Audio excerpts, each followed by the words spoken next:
Tapi tidak kamu buat.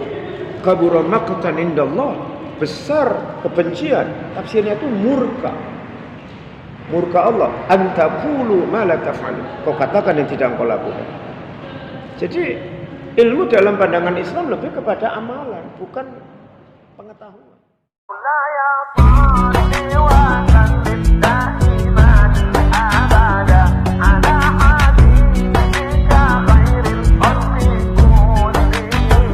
Maulaya salli wa sallim daiman abada ala habibika khairil khalqi kullihim. Assalamualaikum warahmatullahi wabarakatuh. Innal hamdalillah nahmaduhu wa nasta'inuhu wa nastaghfiruh wa na'udzu billahi min syururi anfusina wa min sayyiati a'malina may yahdihillahu fala mudilla lahu wa may yudlil fala hadiya lahu. Asyhadu an la ilaha illallah wahdahu la syarika lahu wa asyhadu anna Muhammadan abduhu wa rasuluhu la nabiyya ba'dah. Amma ba'd, faqala Allah Ta'ala fi kitabihil karim. Silakan dibuka surah nomor 5 Al-Maidah ayat yang ke-16. A'udzubillahi minasyaitonir rajim. Bismillahirrahmanirrahim. Yahdi bihillahu man ittaba'a ridwanahu subulas salam wa yukhrijuhum minadh dhulumati ilan nuri bi'idznihi wa yahdihim ila siratim mustaqim. Sadaqallahul azim. Tolong dibacakan artinya. Dengan kitab itulah Allah memberi petunjuk kepada orang yang mengikuti keridaan-Nya di jalan keselamatan, dan dengan kitab itu pula Allah mengeluarkan orang itu dari gelap gulita pada cahaya dengan izinnya dan menunjukinya ke jalan yang lurus. Masya Allah, alhamdulillah, syukurillah. Ikhwani fillah rahimakumullah, bapak-bapak, para hadirin yang dirahmati Allah dan yang saya hormati. Berangkat dari dalil yang dibacakan tadi, pada surah nomor 5 ayat yang ke-16, kajian atau tema pembahasan kita dalam kesempatan ini adalah kelanjutan tema yang lalu, masih seputar ta'rif Islam, definisi batasan arti Islam. Kalau yang kajian lalu itu definisi atau batasan arti Islam adalah menyerahkan diri. Yang lalu itu definisi Islam itu kita angkat dari surah Al-Baqarah ayat 112. Itu yang udah hampir selesai pembahasannya. Kelanjutan kajian dalam kesempatan ini masih tentang pengertian makna Islam gitu ya. Oleh karena itu kita tuntaskan dulu ayat yang kemarin kita angkat sebagai definisi Islam ya, tepatnya di surah nomor 2 ayat 12. Boleh ditengok ulang. Surah Al-Baqarah ayat 12 itu ujungnya yang belum kita selesaikan. Baru nanti kita lanjutkan ke definisi yang kedua yang di mukadimah tadi kita bacakan. Itu sudah sampai kepada pembahasan bala man aslama wajhahu lillah tuntas, wa huwa muhsin tuntas. Kelanjutannya adalah falahu ajruhu 'inda rabbi. Ini yang mau kita bahas. Jadi konsekuensi Islam yang telah melakukan perbuatan amal soleh itu, wa huwa muhsin itu, dan selesai kita bahas ya yang lalu. Konsekuensinya adalah falahu ajruhu 'inda rabbi. Maka baginya akan mendapat balasan 'inda rabbi, di sisi Tuhan ya. Maksudnya dibalas sama Allah orang yang beramal soleh. Pahala. Jadi kelanjutan daripada batasan arti Islam itu, setelah beramal soleh itu dibalas dengan pahala. Gitu. Ada? Artinya apa? Bahwa apapun bentuk amal soleh yang dilakoni oleh setiap hamba Allah yang beriman, dia memang dibalas pahala. Kalau gitu sebenarnya muncul pertanyaan, sebenarnya tujuan melakukan amal ibadah itu cari pahala atau cari ridha Allah? Pengetahuan umum yang selalu kita pahami, ya beramal soleh itu cari ridha Allah, cari kasih sayangnya Allah, alias cari cintanya Allah, betul. Itu hakikat tujuan beramal soleh, ya memang cari ridha Allah, betul. Tapi secara syariat Allah menawarkan setiap amal soleh memang dibalas pahala. Itu dalilnya yang baru kita baca itu. Falahu ajruhu 'inda rabbi. Kenapa? Ternyata syarat untuk orang itu divonis masuk surga atau neraka nanti di pengadilan akhirat memang berdasarkan timbangan yang akan kita saksikan satu-satu di hadapan Allah. Mana dalilnya? Buka surah 101 ayat 6. 7, 8, 9, 4 ayat. Surah Al-Qari'ah namanya. Maka adapun orang yang berat timbangan kebaikannya, maka dia berada dalam kehidupan yang memuaskan atau senang. Dan adapun orang yang ringan timbangan kebaikannya, maka tempat kembalinya adalah neraka hawiyah. Dan tahukah kamu apa neraka hawiyah itu? Yaitu api yang sangat panas. Fa'amma man khafat mawazinu fahuwa fi 'ishatin radiyah. Adapun orang yang timbangan kebaikannya lebih berat, maksudnya timbangan pahalanya lebih berat, gitu, fahuwa fi 'ishatin radiyah. Maka dia akan merasa puas dan bahagia, maksudnya masuk surga. Orang yang nanti di pengadilan Allah ada tahapan itu setelah yaumul qiyamah, hancur bumi dengan segala isinya ini, maka tahapan berikutnya adalah yaumul mahsyar. Dikumpulkan kita semua yang ninggal itu dari ribuan, mungkin ratusan ribu tahun dari kubur hidup kembali. Itu namanya yaumul ba'ats dulu ya. Setelah yaumul qiyamah, yaumul ba'ats. Kita dikumpulkan sama Allah. Dibangkitkan. Orang yang sudah mati-mati itu dibangkitkan. Baru setelah tahapan yaumul ba'ats, yaumul mahsyar. Dikumpulkan semua nanti kita itu yang sudah mati-mati. Kecuali bagi kita yang pada saat kiamat masih hidup, ya kita otomatis gabung dengan orang-orang yang dibangkitkan dari alam kubur yang segala macam suku bangsa tentunya, gitu. Nah, lalu di situ tahapan berikutnya adalah yaumul hisab, hari perhitungan. Di situ kita akan berhadapan dengan mizan, timbangan yang punya pemberat kanan dan kiri. Ibarat kanan itu simbol pahala, kalau timbangan kanannya itu turun ke bawah, ini orang baik. Ketika hidup di dunia saat ini banyak melakukan amal soleh dan mampu mengendalikan diri dari perlawanan musuh-musuhnya hawa nafsu terutama. Atau sebaliknya gini, wa amma man khafat mawazinu fa ummuhu hawiyah. Sebaliknya kalau timbangan kebaikannya ringan, kebanyakan dosa, maka dia masuk neraka hawiyah. Selesai. Jadi jelas pahala itu dijanjikan Allah bagi orang yang beramal soleh. Nah, terus tadi dikatakan bahwa hakikat beramal soleh memang menggapai ridho Allah, agar Allah itu cinta dan sayang kepada kita. Mana dalilnya? Surah nomor 2, 207.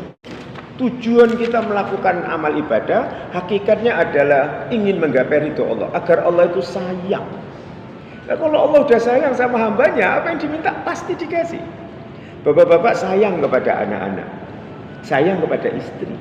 Sebaliknya juga istri sayang kepada suami. Nah, maka mereka akan memberi, mengasih sesuai dengan kemampuan dan kebutuhan orang tersebut. Jadi memang yang dicari sayang dulu, cinta dulu. Semua kita pernah jatuh cinta dulu. Nah, gimana pendekatan kita sama perempuan yang kita cintai? Pengennya memberi aja. Padahal jujur aja, memberi itu punya motif supaya diterima cinta kita. Nah, gitu juga Allah juga cara agar kita diberi apa yang kita butuhkan, syaratnya adalah kerjakan apa yang dimaui Allah dan tinggali apa-apa yang dilarang Allah. baru Allah akan membalas ridhonya Allah, kasih sayangnya Allah, cintanya Allah. Silakan. Dan di antara manusia ada orang yang mengorbankan dirinya untuk mencari keridhaan Allah, dan Allah Maha penyantun kepada hamba-hambanya. Jadi di situ ada wa minan nas, ada segolongan manusia may yashri nafsah, barang siapa yang mengorbankan dirinya. Ya sebenarnya itu artinya apa? Menjual ya. Tapi tafsirnya mengorbankan dirinya. Mayyasri nafsahu btigha mardatillah, dalam rangka menggapai ridhonya Allah. Jadi jelas syarat untuk menggapai ridho Allah itu harus mau mengorbankan diri. Jadi omong kosong ketika orang yakin, oh iya yang saya cari ini semata-mata ingin ridho Allah, bukan ingin pujian, bukan ingin imbalan, bukan ingin pencitraan, bukan ingin maksud-maksud politis, tapi semua ingin menggapai ridho Allah. Begitu dipelajari, ini orang nggak ikhlas mengorbankan diri. Bohong. Syarat untuk tujuan hidup menggapai ridho Allah, orang harus mayyashri nafsa, harus mau mengorbankan diri. Contoh korban diri apa misalnya? Korban dalam arti tenaga untuk kebaikan-kebaikan di jalan agama. Korban dalam arti mungkin materi untuk kebaikan-kebaikan di jalan agama misalnya. Korban dalam arti misalnya, termasuk juga korban perasaan. Apa contoh korban perasaan? Ya dia mungkin merasa dilecehkan, merasa dihina, tapi tidak merubah semangat dan niatnya untuk melanjutkan komitmen kebaikan-kebaikan di jalan agama, walaupun dia mungkin dihina, dituding macam-macam. Itu korban perasaan, bagian daripada upaya menggapai ridho Allah.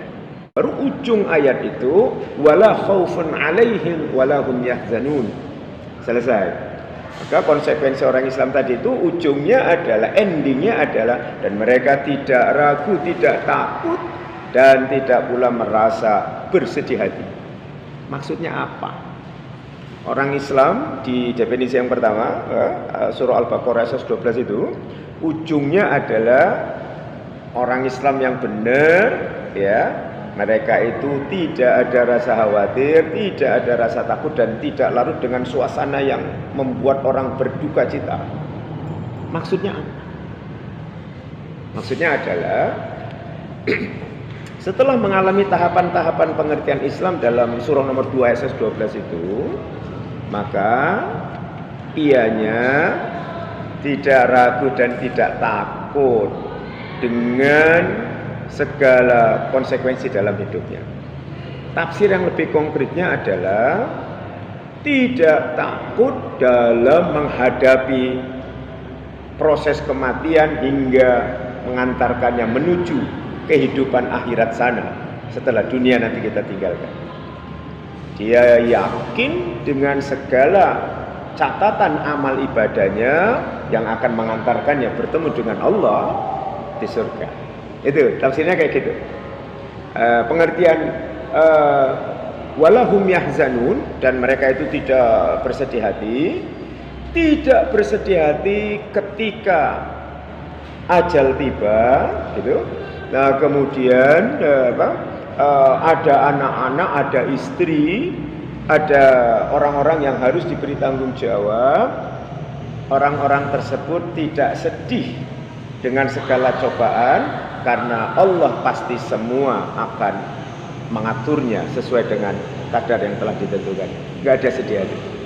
Mana dalilnya? Buka surah Fusilat. Surah Fusilat itu surah nomor 41 ayat 30. Sesungguhnya orang-orang yang berkata Tuhan kami adalah Allah, kemudian mereka meneguhkan pendirian mereka, maka malaikat-malaikat akan turun kepada mereka dengan berkata, janganlah kamu merasa takut dan janganlah kamu bersedih hati, dan bergembiralah kamu dengan memperoleh surga yang dijanjikan kepadamu. Masya Allah.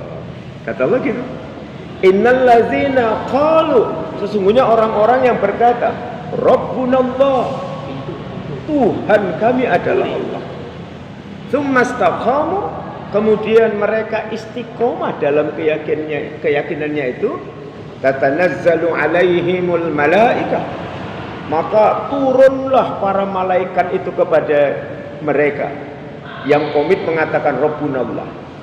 Dalam arti apa? La ilaha illallah Muhammadur Rasulullah. Baik dalam sholatnya, baik dalam keyakinan dan sikap hidupnya, tetap la ilaha illallah Muhammadur Rasulullah. Maka turunlah malaikat-malaikat kepada dirinya sambil berkata, Allah takhafu wa la tahzanu. Malaikat itu akan memompa semangat spirit orang tersebut. Jangan kamu pernah ragu dan takut. Jangan kamu pernah bersedih hati. Ya, pengertian ragu dan takut tadi sudah dijelaskan ya dalam tafsirnya. Tidak takut untuk menghadapi kematian dan hidup di akhirat sana, karena mereka yakin akan bertemu dengan Allah dengan segala amal ibadah yang dilakukan. Tidak sedih dalam arti dengan segala cobaan yang ada, mereka tidak akan pernah bersedih hati meskipun harus kehilangan istri, kehilangan harta, kehilangan jabatan. Tidak. Gitu. Selesai definisi Islam yang pertama.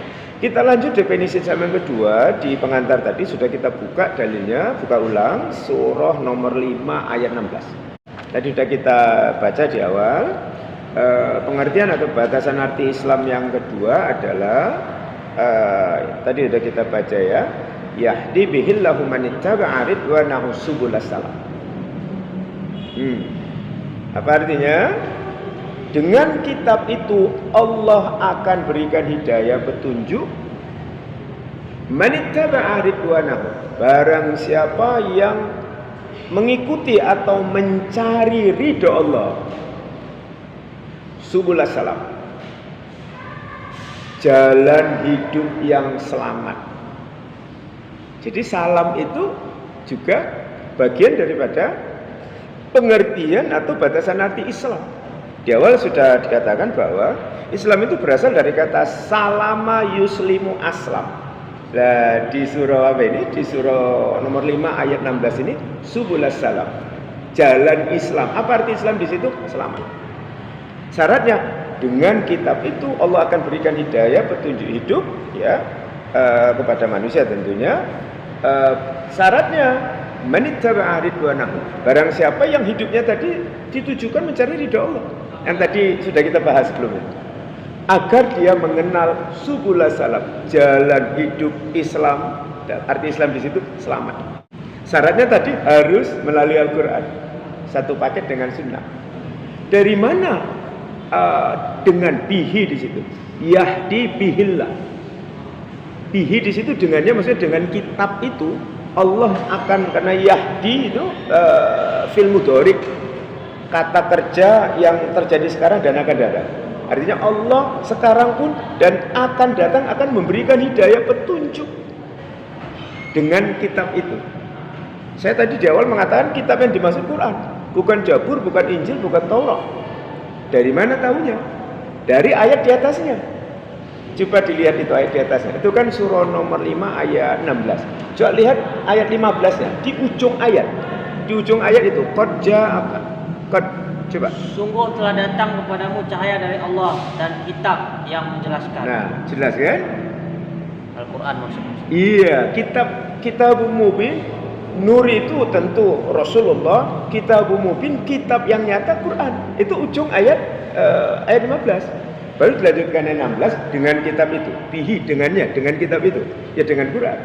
Bukan dengan Taurat, bukan dengan Jabur, bukan dengan Injil. Dengan Quran itu Allah akan berikan hidayah. Siapa? Manittaba'a ridwanahu. Barang orang yang tujuan hidupnya mencari ridho Allah. Tadi sudah kita bahas di depan. Syarat ridho Allah sudah kita bahas juga tadi. Dalilnya ada. Harus mau berkorban diri. Baru mengenal subulas salam.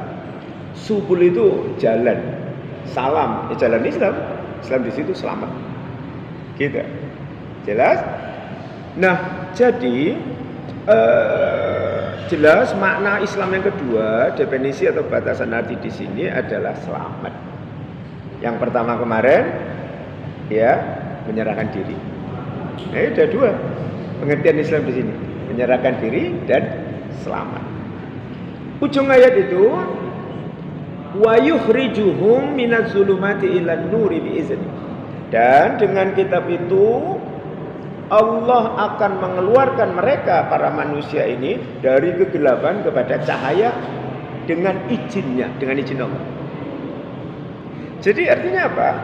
Ketika kita pikiran dan perasaan, akal dan hati kita ini belum diisi dengan Al-Quran, kemauan membaca, memahami dan mengamalkan, katakanlah berinteraksi dengan Quran. Ketika kita belum berinteraksi dengan Quran, mau membaca, ya ditingkatkan mau memahami, perlu taklim, perlu kajian-kajian, perlu ilmu tafsir. Nah, dengan memahami termotivasi untuk mengamalkan. Gitupun kalau masih mengalami kesulitan untuk memahami karena keterbatasan ilmu, nausoro, bayan, badi, mantik, balagho, ilmu alat yang begitu banyak, bacanya aja juga sudah bagus. Karena Rasul menjanjikan man qara'a harfa min kitabillah, barang siapa yang baca satu huruf daripada Al-Quran akan diberikan kebaikan, hasanah, falahu hasanah. Hasanah yang dimaksud itu adalah wal hasanah bi asyri amsalihha. Satu kebaikan itu dimisalkan dengan 10. Jadi satu huruf 10 pahala kebaikannya kalau membaca Quran. Walaupun belum tentu tahu artinya. Tentu ditingkatkan untuk memahami artinya agar termotivasi untuk mengamalkannya. Gitu. Nah, itu janji Allah tentang hebatnya baca Al-Quran. Jadi kalau diukur-ukur, amalan apa yang paling kencang ngumpuli pahala? Baca Quran. Karena kita semua punya catatan dosa di masa lalu. Takut nanti di hadapan Allah timbangan kita kirinya dosanya lebih berat, kita masuk neraka. Maka untuk mengejar catatan dosa kita di masa lalu, yang paling cepat amalannya adalah baca Quran. Baca Quran. Ya, amalan lain kalah. Timbangan nanti yang akan kita hadapi. Sudah. Maka mindset berpikir kita akan belum terpola dengan baik kalau belum diwarnai dengan Al-Quran. Tentu Al-Quran di sini nggak bisa dipisahkan dengan Sunnah. Pikiran dan hati kita harus dihiasi dengan Al-Quran. Baca, pahami, amalkan. Itulah yang disebut dengan tadabbur. Tadabbur itu enggak selesai di pemahaman, tapi di pengamalan. Kalau tafsir hanya fokus dengan pemahaman. Orang yang paham tafsir, orang yang ilmu tafsirnya bagus, belum tentu mengamalkan. Karena dia yang penting saya tahu ini, saya paham ini. Karena ada ilmu-ilmu alat tentang memahami ilmu tafsir itu. Tapi bagi orang yang fokus dengan tadabbur yang sedang kita kembangkan, setelah paham mestinya diamalkan. Di Quran proses tadabbur ini ditekankan pengamalan. Untuk apa tahu-tahu tapi tidak ada ngamalkan? Tahu-tahu ujung-ujungnya menjadi alat debat dengan orang lain, ngukur-ngukur kehebatan ilmu orang dengan debat sana debat sini. Belum tentu yang diperdebatkan dan dibahas itu dilakoninya. Apa itu? Ini orang seperti ini dapat murka dan kebencian Allah. Mana dalilnya? Buka surah 61 ayat 2 dan 3. Jadi ilmu itu tidak di mulut. Ilmu itu tidak di argumentasi, debat, retorika. Meskipun hebat pembahasan-pembahasannya. Tapi ilmu itu lebih kepada pengamalan. Wahai orang-orang yang beriman, mengapa kamu mengatakan sesuatu yang tidak kamu kerjakan? Itu sangatlah dibenci di sisi Allah jika kamu mengatakan apa-apa yang tidak kamu kerjakan. Iya kan? Lima taquluna ma la taf'alun. Tepatnya ya ayyuhallazina amanu lima taquluna ma la taf'alun. Ya orang beriman, kenapa engkau katakan yang tidak engkau buat? Kamu cerita tentang ilmu dengan segala wawasan yang dipahaminya, tapi tidak kamu buat. Kabura maqtan indallah, besar kebencian. Tafsirnya itu murka. Murka Allah. Antaqulu ma la taf'alun. Kau katakan yang tidak engkau lakukan. Jadi ilmu dalam pandangan Islam lebih kepada amalan, bukan pengetahuan. Apa yang diketahui, apa yang diucapkan diamalkan. Kalau enggak, murka Allah akan turun. Benci. Kalau Allah sudah benci, bagaimana hidup dia? Enggak dapat apa-apa. Nggak ada enaknya hidup kalau dibenci sama Allah. Bapak pernah benci seseorang.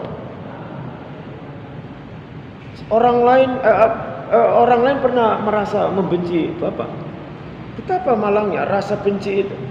Walaupun dalam ajaran Islam nggak ada orang yang imannya sehat, mana ada muncul rasa benci kepada orang lain. Tapi kan ya kenyataannya kan lain.